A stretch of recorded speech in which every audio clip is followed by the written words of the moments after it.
Amém, graças a Deus. Vamos tomar as escrituras, como o meu tempo ficou um pouquinho remido, porque nós já ouvimos várias mensagens hoje, né? Olha quantas mensagens, né? Com nossos jovens, com nossos irmãos. Então, eu ia tomar uma outra linha aqui sobre os dois discípulos no caminho de Emaús, na mensagem Eventos. Olha só, os dois discípulos do caminho de Emaús, o Mombrana pregou a mensagem intitulada Eventos esclarecidos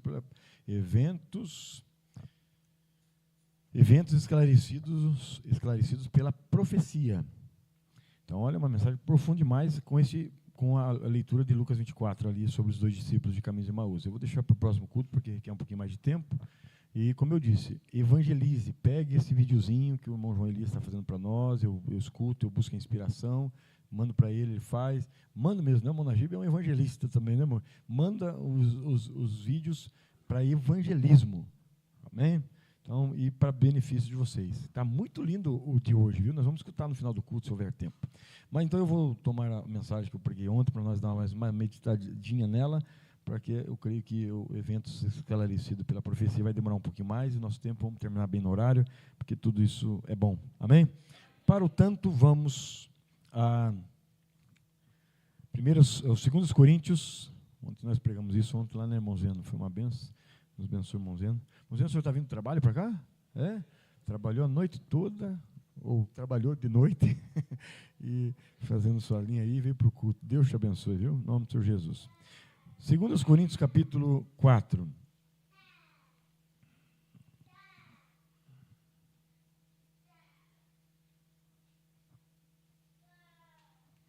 Segundo Coríntios, capítulo 4, do 1 ao 7. Do 1 ao 7. Eu estou com uma tradução aqui, talvez a tua esteja um pouquinho diferente, mas é a mesma coisa, né?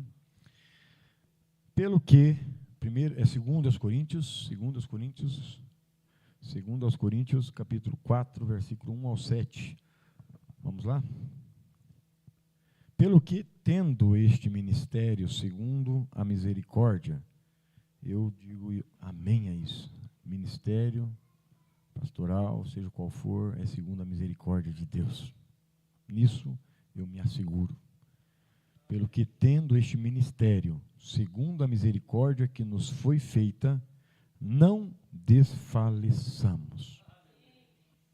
Antes rejeitamos as coisas que por vergonha se ocultam, não andando com astúcia nem nem falsificando a palavra de Deus. E assim nos recomendamos a consciência de todo homem na presença de Deus pela manifestação da verdade. Mas se ainda o nosso evangelho está encoberto, para os que se perdem está encoberto. Os filhos de Deus estão ouvindo o evangelho, amém, irmãos? Está revelado para nós, aleluia. Nos quais o Deus, com letra minúscula, o Deus deste século cegou o entendimento dos incrédulos, para que lhes não resplandeça a luz do evangelho da glória de Cristo, que é a imagem de Deus. Cristo é a imagem de Deus, Deus é a palavra, Jesus Cristo é a palavra, nós vemos Deus pela palavra. Porque não nos pregamos a nós mesmos, amém, nós não pregamos a nós mesmos. William Branham não pregou William Branham, Paulo não pregou Paulo, Manassés não pode pregar Manassés, não, nós pregamos a Jesus Cristo, amém. Quem nos trouxe o entendimento do ministério profético para a última era foi o Senhor Jesus Cristo. Foi Ele que falou que nos tempos finais haveria um ministério que restauraria todas as coisas. Quem pregou William Branham foi Jesus. Quem pregou Paulo foi Jesus. Quem pregou nós, quem falou de nós foi Jesus, que falou que haveria uma noiva. Amém? Agora nós não pregamos homens, nós recebemos o ofício que é dado por Deus, por misericórdia, por nós, para nós. Ministério pastoral, profético, apostólico, seja o que for, é a misericórdia de Deus que nos concede essas coisas. Amém, irmãos? Porque não nos pregamos a nós mesmos, mas a Cristo Jesus, o Senhor, E nós mesmos somos vasos, ou melhor, e nós mesmos somos vossos servos, por amor de Jesus. Porque Deus, que disse que das trevas resplandecesse a luz, e quem resplandeceu em nossos corações para a iluminação do conhecimento da glória de Deus na face de Jesus Cristo? Temos, porém, este tesouro em vasos de barro, para que a excelência do poder seja de Deus e não de nós. Amém. Em nome do Senhor Jesus, podemos assentar. O contexto da passagem continua dizendo que nós somos atribulados, sofremos, mas nós somos vencedores por nosso Senhor Jesus Cristo. Amém? Eu quero ainda, antes de tomar a leitura da mensagem, nós vamos meditar nessa manhã, que os irmãos tomem as suas Bíblias e vamos ler mais duas passagens. Enquanto vocês acham Romanos capítulo 9, eu quero ler de novo esta palavra aqui, final, que diz: temos, porém, este tesouro em vasos de barro, para que a excelência do poder seja de Deus e não de nós. Vamos aos Romanos capítulo 9, versículo 21. 20, a partir do 20. Romanos 9, 20. Mas, ó homem, quem és tu, que a Deus replicas? Porventura, a coisa formada dirá ao que a formou: por que me fizeste assim? Ou não tem o oleiro poder sobre o barro? Deus tem colocado ministério, vida eterna, dons, ofícios em vasos de barros, que somos nós. Amém? Foi o que nós lemos ali no versículo 7 de 2 Coríntios 4. Não tem o oleiro poder sobre o barro, para da mesma massa fazer um vaso para honra e outro para desonra? E que direi se Deus, querendo mostrar a sua ira a dar a conhecer o seu poder, suportou com muita paciência os vasos da ira preparados para a perdição, para que também desse a conhecer as riquezas da sua glória nos vasos de misericórdia, para que para a glória já dantes preparou,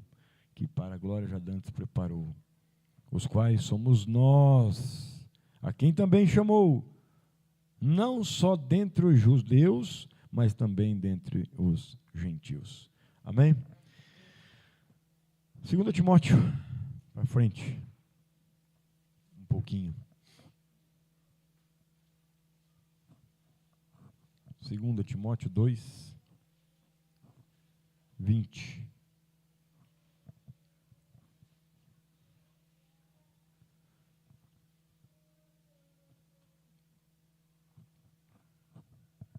Ora, numa grande casa, não somente há vasos de ouro e de prata, mas também de pau e de barro, uns para honra, outros, porém, para desonra. De sorte que, se alguém se purificar destas coisas, será vaso para honra, santificado e idôneo para o uso do Senhor, e preparado para toda boa obra. Foge também dos desejos da mocidade. Olha aí, meus jovens. Mas tem alguns mais idade que ficam com desejo de mocidade. Parece não é? Foge dessas concupiscências carnais. Amém, irmãos? Foge também dos desejos da mocidade e segue a justiça, a fé, a caridade, o amor e a paz com os que com um coração puro invocam o Senhor. Amém? Amém. Poderia ler mais alguns, mas aqui está bom. Amém, irmãos? Amém. Que maravilha que é a palavra de Deus, né? Mensagem, porque não somos uma denominação, parágrafo 232 a seguir. Você está num espaço de tempo, e a única coisa que é eterna é a que não teve começo ou fim. Qualquer coisa eterna jamais teve começo ou jamais terá fim. Está vendo?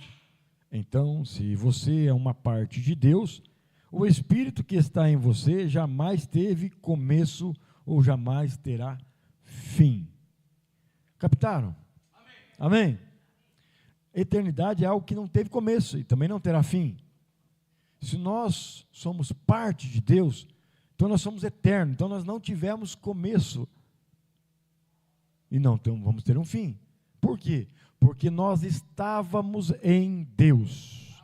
O profeta nos mostra bem claro que nós estávamos na mente de Cristo, na mente de Deus, na parte aqui de trás, que é a parte da criação, da afiliação.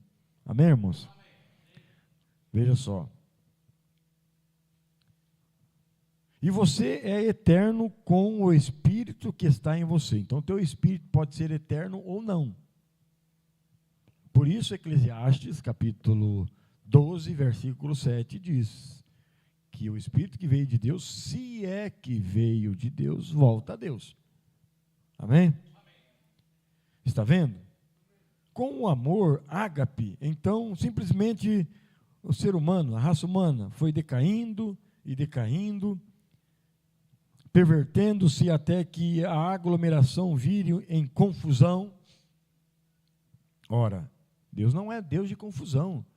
Quanta confusão hoje, né? Vamos nos manter assim, sóbrios, compreendendo o próximo, amando. Amém, meus irmãos? Sabendo que todos nós somos vasos de barro, para que não tenhamos ou não entramos em confusão. Inclusive, a continuidade desse capítulo, um desses capítulos lidos, versículos lidos, não entreis em questões loucas, não entreis em confusão, deixa os outros bater boca, vamos servir a Jesus com alegria. Amém? Ora, a única maneira, Jesus desceu daquela mesma escada para pegar e levar de volta, levar novamente a mais alta forma. A raça humana caiu, então Deus usou a escadaria da eternidade para nos trazer de volta a Ele. Veja, para pegar e levar de volta novamente a mais alta forma. Nós vamos falar sobre forma aqui um pouquinho, ler o que Mombrano nos traz. Veja, da mais baixa forma da morte para a vida, da doença para a saúde, da injustiça para a justiça. Está vendo? Ele se tornou a mais alta, a mais baixa, para que pudesse trazer a mais baixa à mais alta. Compreendeu? Ele se tornou da mais alta para a mais baixa, para que nós pudéssemos, da mais baixa, agora estar nesse processo, a chegar a uma imagem, a uma condição mais alta. Amém, irmãos? Amém. Por isso é a era da águia, voar mais alto, além das tempestades. Ele se tornou da mais alta à mais baixa, para que pudesse trazer a mais baixa, que somos nós, o barro, a mais alta. Ele veio a ser como eu, para que, através da sua graça, eu fosse como ele. Aleluia. Fosse um herdeiro do trono da glória. Um herdeiro do trono na glória. Estão vendo o que eu quero dizer com essas coisas? Agora olhem lá atrás, antes que este mundo começasse com os átomos. Aí vem a ciência e fala que o mundo foi a explosão de 2 átomos. Não foi Deus que criou o mundo, não há um Criador, não há um Deus. Foi os átomos que, voando a não sei quantas milhas por hora na velocidade da luz, se chocaram e veio tudo à existência. Aí pergunta-se para o cientista, então quem criou os dois átomos que estavam girando? Quem criou a velocidade que eles estavam girando? Tem que ter um Criador. Amém. Aleluia! Agora, olhem, lá atrás, antes que este mundo começasse com os átomos, lá longe. Aí começasse com o quê? Com os átomos. Tudo bem, podemos crer que foi o átomo. Quando ele falou, haja, aqui lá falou, bum, uma explosão dos átomos. Não importa que foi ele, o grande e único, Criador de todas as coisas, a qual subsiste séculos e séculos, e ele continua com toda a autoridade. Veja, agora, criou, antes que tudo começasse com os átomos, lá longe, quando Deus viu o que ia acontecer, ali mesmo ele lhe viu, ele me viu, amém, irmãos? Ele te viu, ele me viu, ele viu cada pulga, cada mosca, cada rã, cada mosquito, tudo que alguma vez estaria sobre a terra, ele viu então, sem dúvida que viu. Agora, ele jamais disse,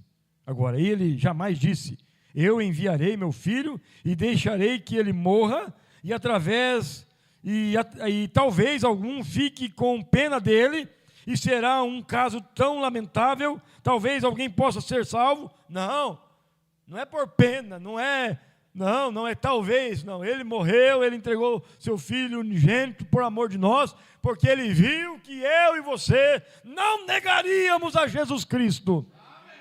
Isto é presciência, é conhecimento de todas as coisas. Somos eleitos de Deus, na presciência de Deus. Por isso entendemos a eleição. Aquele que nos chamou também nos predestinou. Nós cremos na predestinação, porque cremos em um Deus que conhece o amanhã como nós conhecemos o agora, ou muito mais ainda. Veja, de antemão ele sabia quem seria salvo. Amém, irmãos? De antemão ele sabia quem seria salvo. Deixa eu achar um versículo que me veio na mente agora aqui, só para pontuar. Bendito, Efésios 3. Bendito o Deus e Pai de nosso Senhor Jesus Cristo, o qual nos abençoou com todas as bênçãos espirituais nos lugares celestiais em Cristo, como também nos elegeu nele antes da fundação do mundo. Profeta é Bíblia. Amém, irmãos? Antes da fundação do mundo, para que fôssemos santos e irrepreensíveis diante dele em amor. Versículo 5 agora. E nos predestinou. Somos eleitos, predestinados, porque ele nos elegeu e ele nos predestinou por sua presciência e nos predestinou para filhos de adoção por Jesus Cristo para si mesmo, segundo o beneplácito da sua vontade. Amém? O que o profeta está falando é Bíblia. Aleluia. Sim, Senhor. Ele disse a Esaú, eu o odiei, e a Jacó eu amei, antes que qualquer um dos dois alguma vez tivesse chance de provar quem eles eram, pois ele sabia quem eles eram. Sabe por quê? Então Deus fez ali a acepção de pessoas, algum fala. Eu já ouvi alguém falando, por certo, você também. Mas que Deus é esse que eles creem? Olha, Deus fez a acepção, ele odiou Esaú e amou Jacó. Ele amou Jacó e odiou Esaú, porque ele sabia a obra que Jacó faria, a decisão que ele teria e a luta que ele teria para receber a primogenitura. E ele sabia que Esaú ia negar a primogenitura.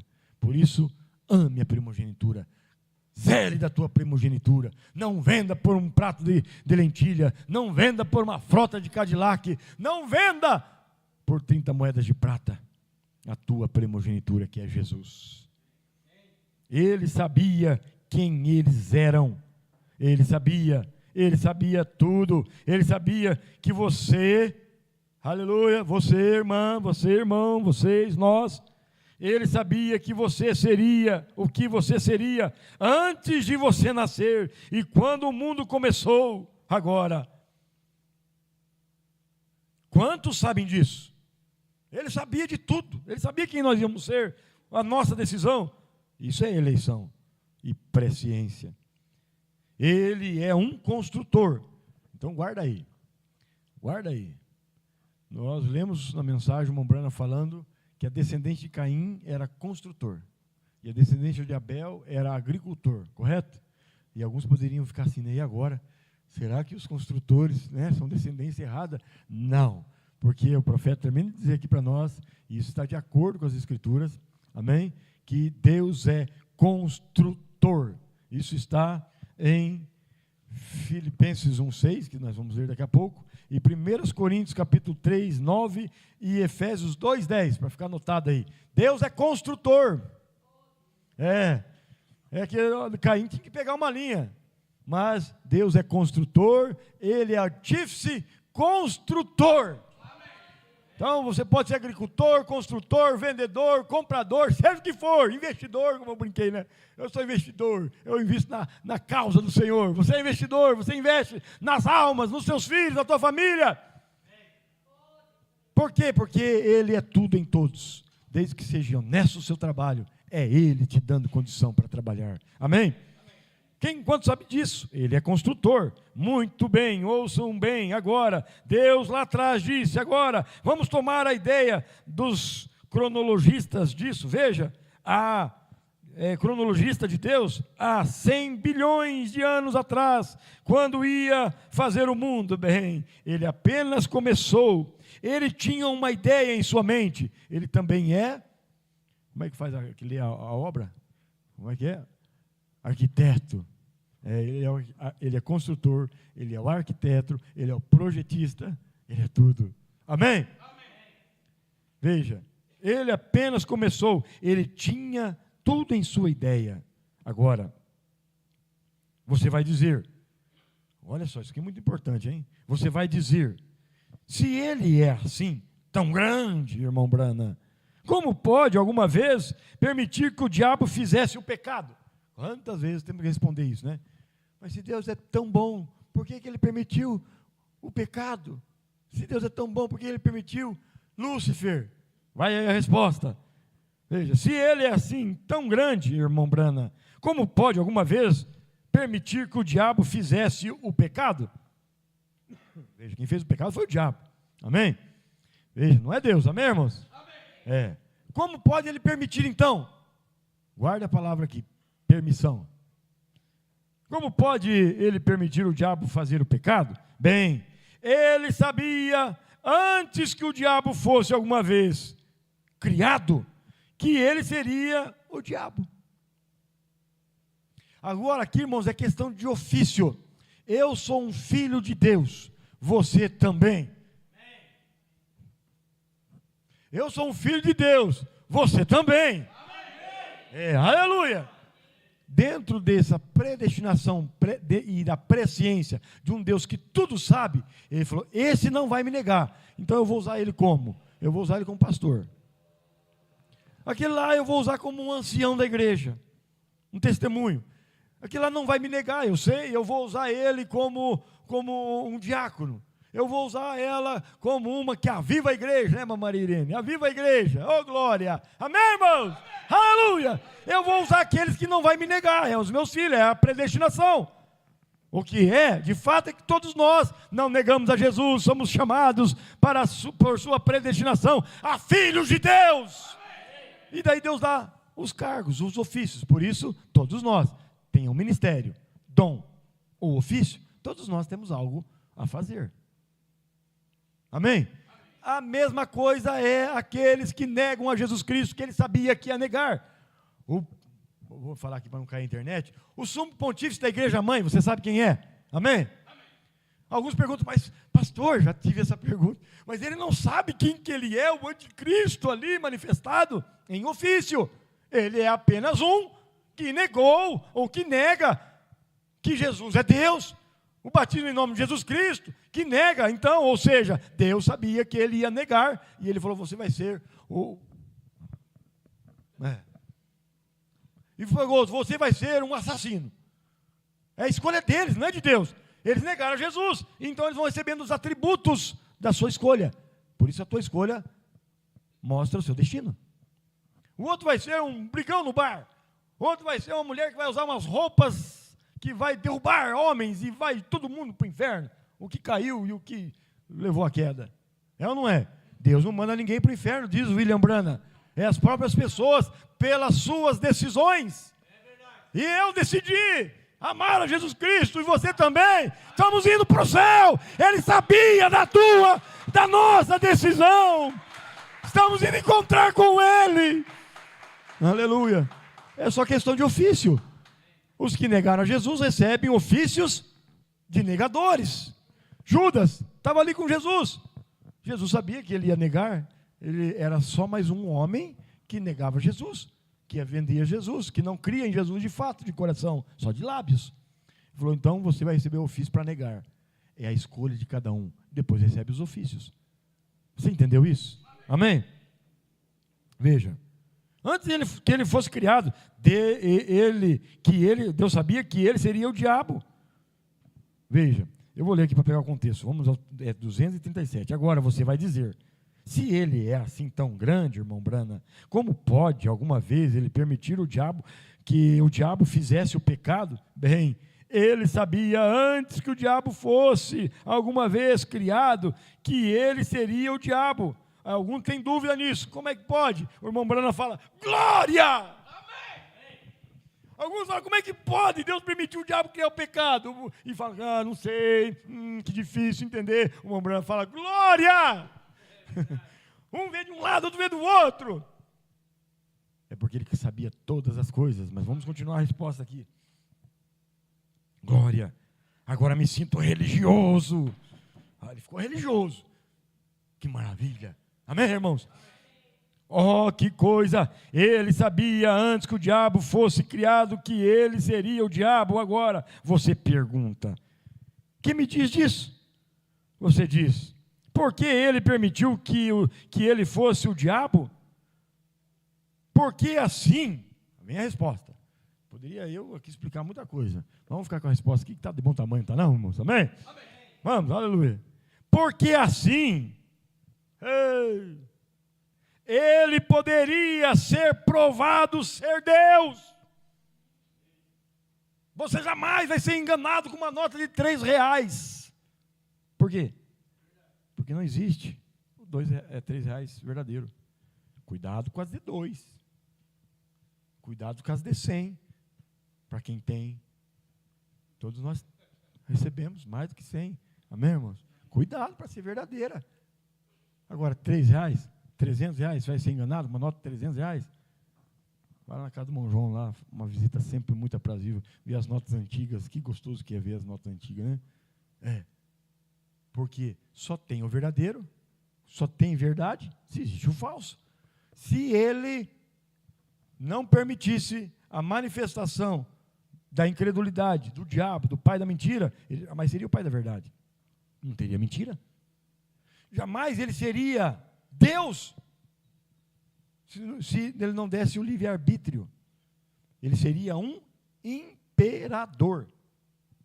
Ele não é imperador, ele é rei.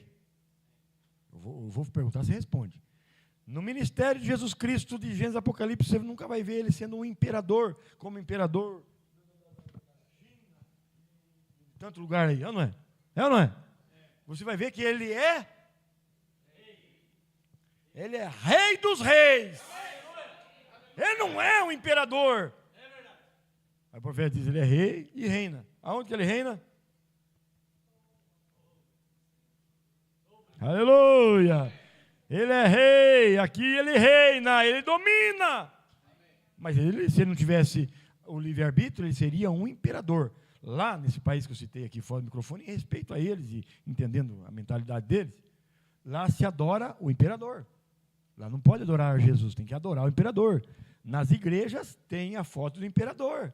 E nós não podemos colocar a foto do irmão Branham aqui, tem uns que se escandalizam. Ô, cabecinha. Né?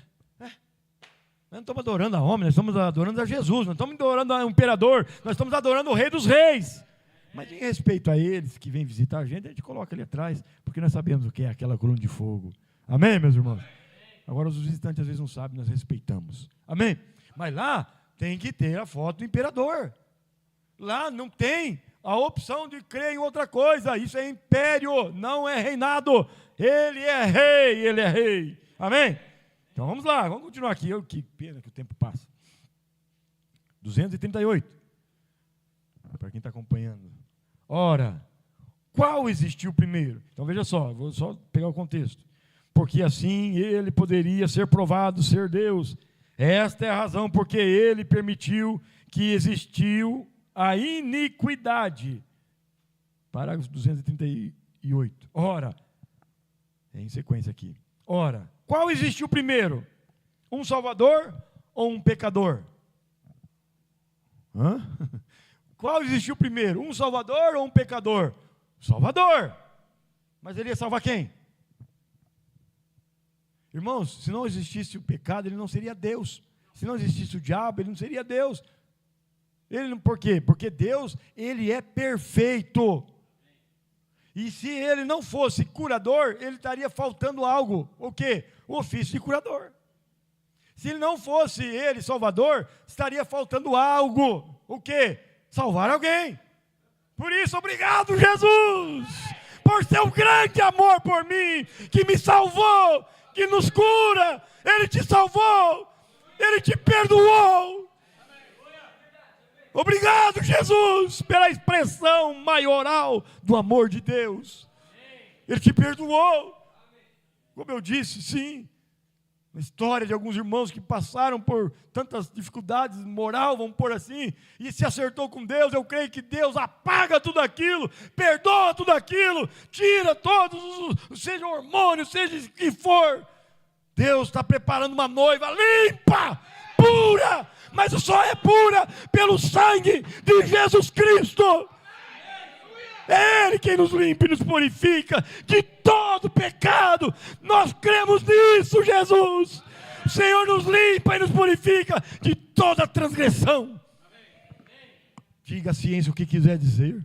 Diga o homem, a religião o que quiser dizer. Nós temos o assim diz o Senhor. Aleluia. Quem existiu primeiro? O Salvador ou um pecador? Qual existiu primeiro, diz o profeta?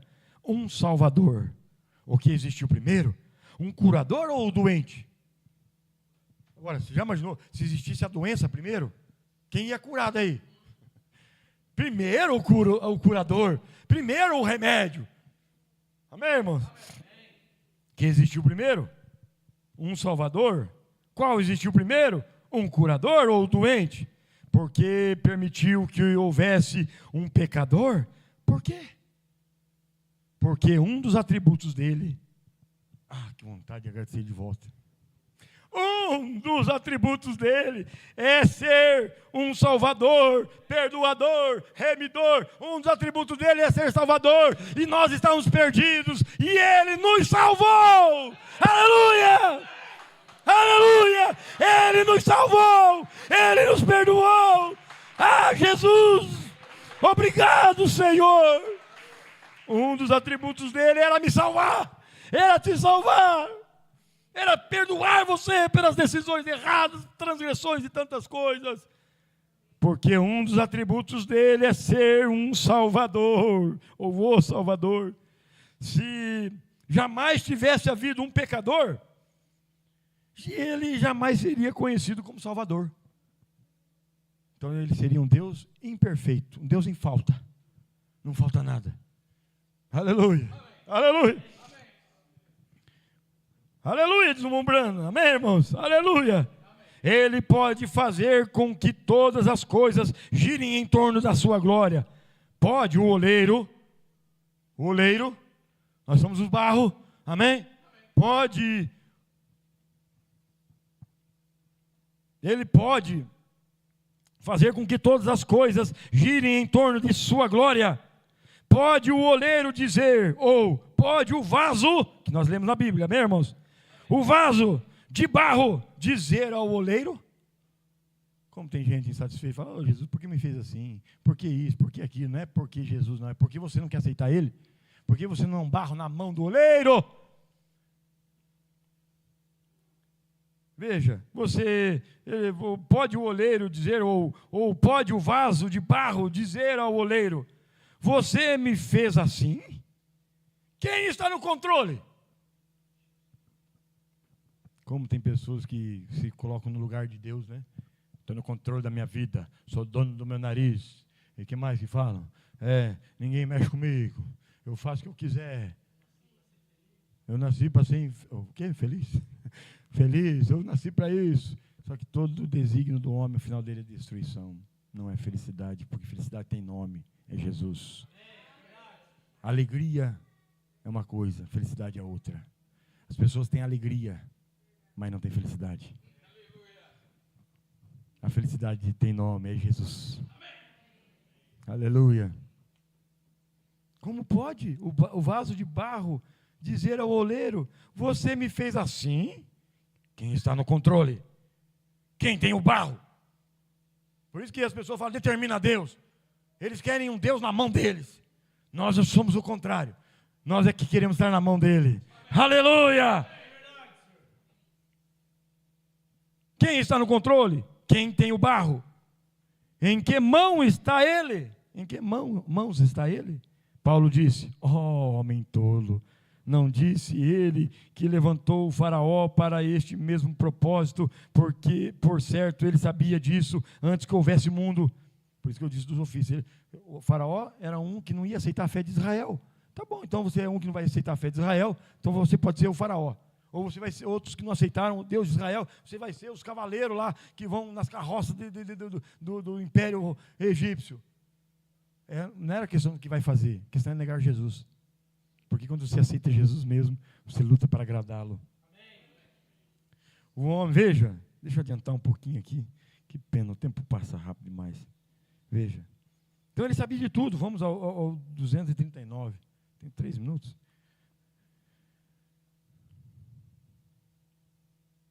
Como você alguma vez saberia, 239, saberia que havia uma noite? Como você saberia que havia, se tudo fosse luz? Você sabe que a noite existe? É porque tem o dia, não tem? Não seria tudo dia. Correto?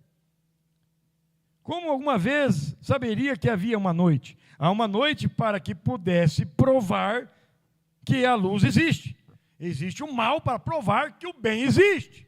Existe o pecado para provar que existe um perdoador.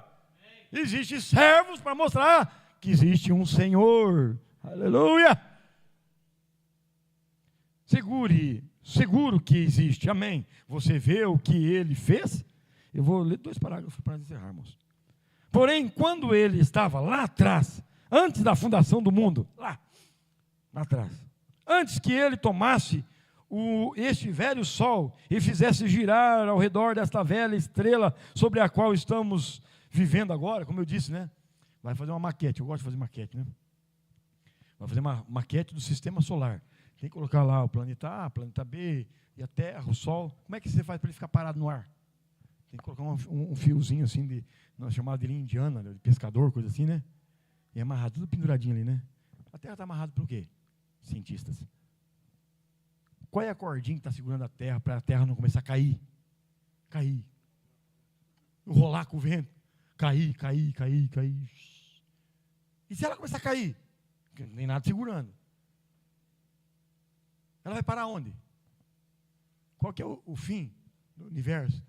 Ah, que Deus maravilhoso, grande, maravilhoso, eterno. É o teu Senhor e Deus, é o meu, é nosso. Se a terra começar a cair, vai parar onde? Me explica isso, cientista. Se a terra cair... Eu gosto de conversar com cientistas, irmãos. Eu não sei nada de ciência, mas eu gosto de conversar com eles. Cada vez que eu tenho oportunidade, eu vou mesmo. Me explica, não, mas se a terra começar a cair na velocidade da luz, e cair na velocidade da luz, ela vai viajar não sei quantos, vai chegar lá no planeta não sei o quê, daqui 3 bilhões de anos, vai enganar outro, rapaz. Quem vai provar que ela vai chegar lá? Se está viajando na velocidade da luz. E daqui 3 bilhões de anos você não vai estar aqui, nem teu filho, nem teu bisneto, nem teu tataraneto. Vocês não provam nada. Agora a palavra de Deus é ontem, é hoje, e amanhã ainda será a única verdade constituída, eterna de Deus. Leia aqui, é o que é a única verdade. Examinai as Escrituras, porque dela consiste a vida eterna. Vai ficar caindo até quando? 3 milhões de anos. Como é que você vai saber? Ó, a ciência prova pela velocidade da luz. É tão gostoso conversar com os cientistas. Eles falam assim, olha, se um cometa, um foguete sair aqui da Terra, que nós lançarmos um cometa aqui da Terra, um foguete aqui da Terra, ele vai viajar na velocidade da luz, ele vai chegar lá no planeta não sei o quê, lá no planeta não sei o quê, não sei porquê, não sei da onde, né? Lá longe, daqui 100 milhões de anos, viajando na velocidade da luz. Como é que você sabe? Como é que você sabe? Não, é porque daqui lá, naquele planeta, tem tantos bilhões de quilômetros. Como é que você sabe? Eles ficam falando para a Bíblia, como é que vocês crêem? Como é que vocês crêem? Eu pergunto para eles, como é que vocês sabem? Vocês não sabem nada.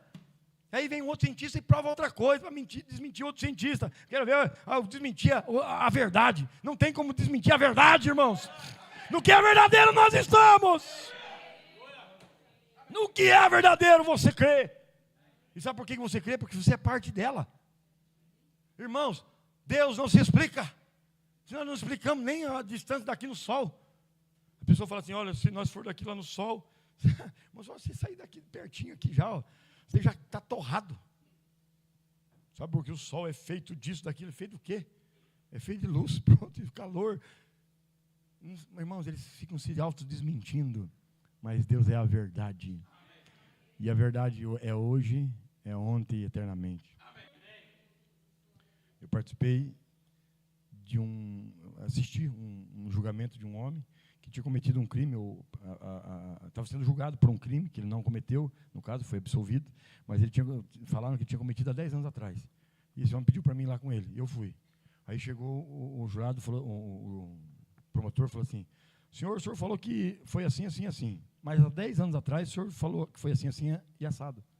Mudou uma coisinha de nada. Ele falou, então o senhor está mentindo, porque uma verdade é verdade ontem, é verdade daqui 10 anos, e é verdade daqui 30 anos. Então o senhor está mentindo.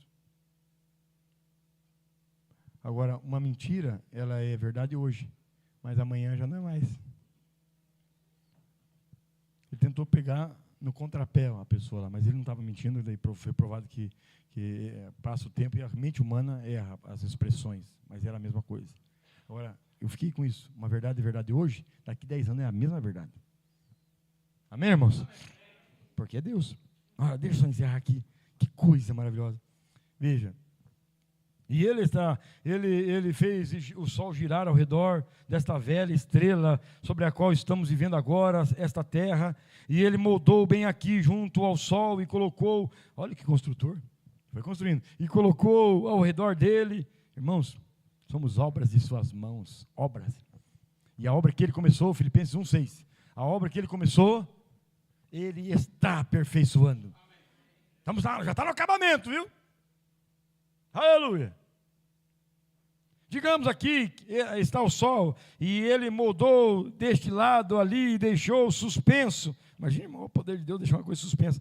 Mas é a atmosfera que segura. Então a terra vai começar a cair, porque a atmosfera está sendo queimada. Eu falei ontem, eu fui mais a fundo um pouco nisso, o meu tempo hoje está muito em cima. Mas você já parou para pensar? 1 grão de milho. Pensa só comigo só um pouquinho.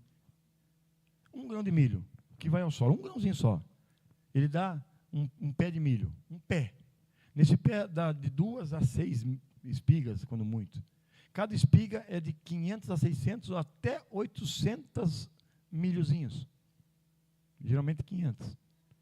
Se der 2 espigas só, já um milho formou um pé, mais de 1.500, em torno de 1.500, ou mais de 1.000 milhinhos, mas um só. Plantou na terra.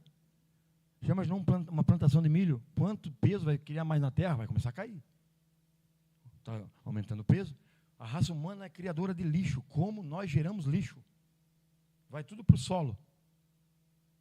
A terra, os defecos humanos, é toneladas e toneladas por dia. A terra está ficando mais pesada? Não. Explica aí, cientista. Não fica mais pesado, porque se ficar mais pesado vai cair mesmo. É porque é tirado do solo. E aquele solo faz. Depois nós comemos e vira defecos e volta para o solo de volta. Mas que Deus maravilhoso é esse nosso. E nasce criança, e nasce criança, e nasce criança. E a parte humana, eu ia entrar nisso, não vai dar tempo, tem que deixar para domingo que vem. Eu vou só deixar para domingo que vem, mas Deus vai inspirando. Amém, irmão? É porção de cada dia mesmo. Mas veja, nas crianças, depois morre. Eu perguntei para me explicarem isso. Cientistas, vocês podem explicar, mas justificar, mas nunca vão explicar. Por quê? Veja, por quê que a pessoa morre dentro do caixão? Quer dizer, morre fora do caixão, vai para o caixão. Morre. E daí, depois de 72 horas, o profeta mostra, e a Bíblia, a ciência mostra, que começa a decomposição, depois de 48 horas. Primeiras coisas que se decompõem, o que elas fazem? Decompõem. É o nariz, a orelha, são os órgãos, né? os membros. Correto? E vai decompondo. Aqui o corpo vira uma gosma, um líquido, como o cachorro que você já viu morto na rua. Correto? Ele vira um líquido. Se o cachorro tivesse em um lugar que caía ali, virava água ali em torno. Só que daí, depois de 4, 5 anos, quanto tempo exumação de corpo? 5 anos. Depois de 5 anos, eu já passei por algumas exumações, às vezes até com família, que a família não sabe como é que está o corpo, pede o pastor ir lá e ver essa parte, né? Como o último que eu fiz, e ainda não estava na hora. Imagens fortes, terra, irmãos. Tá, aí ele decompôs, virou água ali, virou em nada. Dali 5 anos você vai lá, abre o caixão, está um corpo de terra feito lá. Mas não virou líquido. Não apodreceu e não virou nada? Como é que tem um corpo lá, de terra? Toda terra, todos nós somos terra preta. Todo corpo que eu vi exumado até agora vira uma terra preta. Não, mas não tinha se desfeito? Apodrecido, comido, os bichos comem? Você vai lá, dali 5 anos, tem um corpo. Sabe por quê? Porque a raça humana, pelo pecado, apodrece, morre. Mas o pó tem que virar pó. Então ele dissolve, vira nada lá, mas depois Deus faz. Eu não sei como é que faz. Eu não sei se depois. Vocês dizem que Deus faz um torrão de terra lá dentro. Que depois você faz assim, só tira os ossos e tal, você sabe. O pó veio do pó. O Espírito veio de Deus. E nós já estamos voltando. Esse é o processo aqui. Um tempo curto, mas vamos só encerrar então. Não tem como explicar Deus, mas tem como crer. Você crê? Por isso que as pessoas, vocês são crentes, como é que vocês explicam? Sinceramente. Vou trazer o pastor, porque ele vai explicar. Vai ficar nós dois olhando assim, ó. Aí mostra a mensagem para eles. Eles vão falar, nós não cremos. Aí que está a diferença. Nós não explicamos, mas nós cremos. Deus não é objeto de explicação, de estudo. É de fé. De adoração. Veja. Não vou poder entrar, senão vou muito longe. Eu vou deixar para domingo que vem. Vamos entrar na parte científica do corpo. Que mensagem de um homem de 4º ano, primário, que vamos entrar. A parte espiritual, científica do corpo. Domingo que vem, eu vou. Quarta-feira. Não, quarta-feira eu quero continuar. Deus proverá, amém, irmãos? A parte científica do corpo. Porque Deus criou pó, o pó volta para o pó. E é esse mesmo pó que vai ser transformado. A Bíblia não fala que Deus vai criar um outro corpo para te transformar. Os que ficarem vivos vão ser transformados. E os mortos? A terra, a água, tudo eles vão dar os seus mortos. Aí eu joguei lá minha mãe, lá no meio do mar, porque não sei o que, manjou, não sei o que. Não muda nada. A água vai dar o pó, a terra vai dar o pó, o mar vai dar o pó, vai dar os seus mortos, e eles vão ser julgados nos seus próprios corpos. Por isso, cuida do teu corpo. Teu corpo, não vamos chegar lá. É templo do Espírito Santo. E ele vai ser transformado. E esse transformar já começou. Que mentia não mente mais. Oh, glória. Já começou a transformação. Nós estamos em pleno processo de rapto, de transformação. E vai chegar a hora da consumação. Que pena que o tempo acabou. Senhor Jesus, obrigado, Senhor. O Senhor é dono do tempo, por isso nós te agradecemos pelo poder de Deus a nós manifestado através da tua palavra. É um Deus que não tem como explicar, mas tem como crer. E o Senhor colocou essa fé em nós. O Senhor colocou essa fé em nós para que nós possamos crer no Senhor Jesus Cristo e não ficar indagando, porque nós somos pó, somos terra, um torrão de terra. Senhor, aleluia. Mas nesse torrão de terra o Senhor fez um vaso para a honra e glória do teu nome. Por isso nós entregamos-nos em tuas mãos, entregamos nossa família, nossos filhos, nossos cônjuges, nós entregamos-nos como igreja do Deus vivo para vasos de honra ao nome do Senhor Jesus Cristo, pois a alegria do Senhor é a força da nossa vida. Aleluia, pois a alegria do Senhor é a força da nossa vida. Que a paz e a doce comunhão do Espírito Santo seja com todos, hoje e sempre. Amém, amém.